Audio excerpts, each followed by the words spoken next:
Wildlife caught in the web of Halloween. We'll scare up a few details next on Kentucky Afield Radio.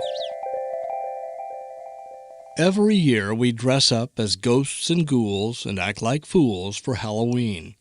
But come November 1st, we're back to being people.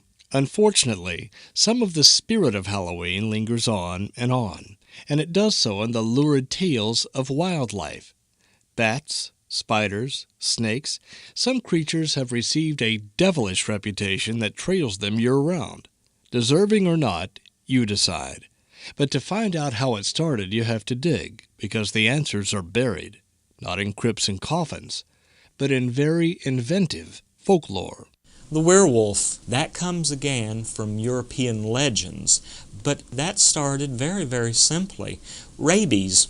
If a person was bit by a rabid wolf, they indeed did give indications of being something somewhat different than a human being before they died. They attacked people, they bit them, and through the generations, the wolf becomes a supernatural being. Ron Bryant is curator of rare books at the Kentucky History Center in Frankfort.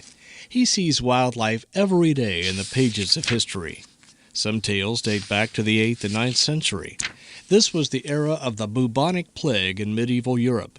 As society then was obsessed with death, this helped give rise to some of the really good stuff of Halloween. The living dead, monsters, ghosts, and a tangling of science with imagination. The vampire bat. As early as the 1700s, people were writing vampire stories using a bat as a symbol, which stuck in popular literature. And of course, in 1897-98, Bram Stoker finished off the bat's reputation forever with the novel Dracula. We want our children to appreciate nature and the bugs that come with it, but nursery rhymes can often beat us to the punch. Little Miss Muffet sat on her tuffet, eating her curds and whey. Along came a spider and sat down beside her and frightened Miss Muffet away.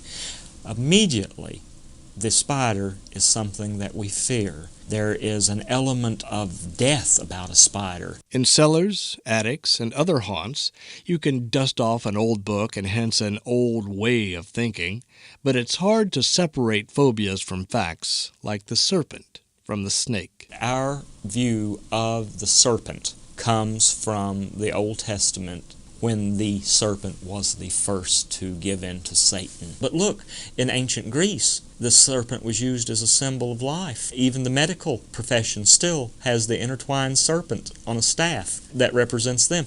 That is why so many things in our culture has a negative connotation from European tradition on down to modern times, and we cannot shake it. And another creature, the newt or salamander, eye of newt, that is immediately part of a witch's brew to cast a spell. The real magic is in realizing the supernatural benefits even the creepy, crawly creatures provide in nature. Granted, snake bites and spider bites can be deadly, but there's a level of respect all wild creatures must be extended, a level often absent far beyond Halloween. We mix fright with fun.